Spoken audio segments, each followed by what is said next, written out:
This is a product overview video for BushingFix.com for the BP1 kit.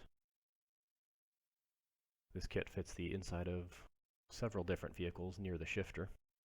To get to this, you'll need to remove the console or the knee bolster depending on your vehicle. There are several different cable styles it goes in. You can use the installation driver that's included with the kit. It makes it a little bit easier, but it's not necessary. It's also helpful to use that driver to push the bushing onto the pin after it's been installed into the cable. Some pins have a retaining clip, and if you remove one of those when you take this apart on the pin, you'll want to save that to put it back in when you're done.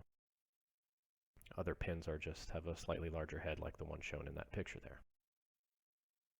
Use a small amount of grease included with the grease packet.